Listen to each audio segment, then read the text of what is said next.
One thing you can always count on is for these Greens and these leftist members of Parliament to be complete and utter hypocrites.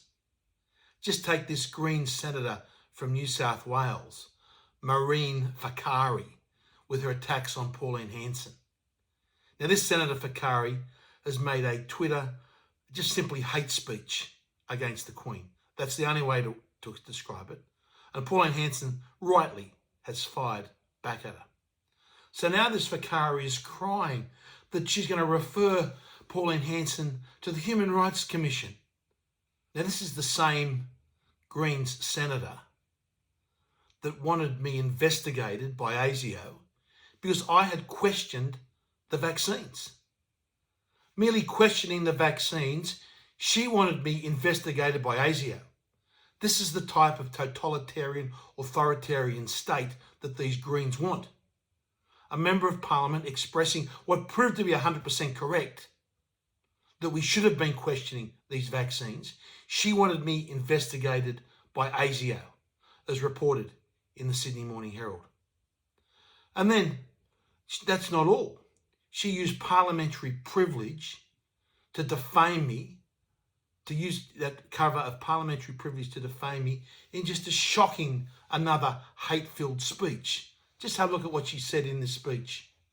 Now, she titled this speech, "Stopping the Spread of Far-Right Extremism," as though trying to paint me, she's the extremist, because I think that people should have freedom of choice and they shouldn't be forced to undergo a medical intervention against their free will.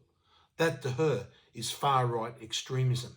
This is what she said using parliamentary privilege. This is a woman that anyone who criticises her, she wants them referred to the Human Rights Committee.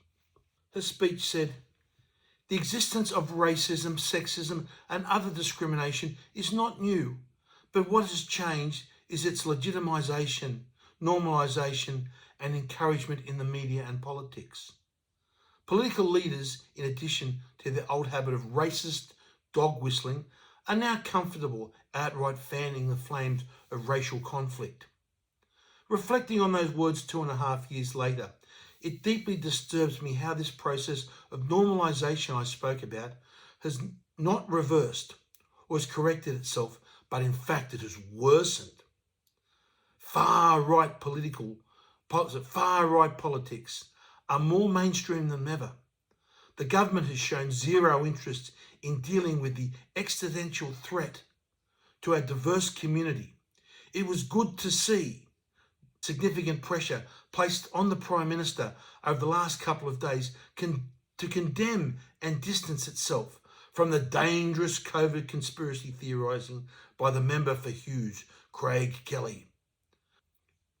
But similar pressure should be put on him to condemn the numerous government MPs who have made a habit of peddling far-right hate politics. There is no excuse for this toxic hate that is being spread. This is a Green senator that is spreading toxic hate about the Queen, and when she gets called out about it, she wants to go running to the Human Rights Commission to try and complain about it. Just an absolute bald-faced hypocrite, but that's how the left do politics.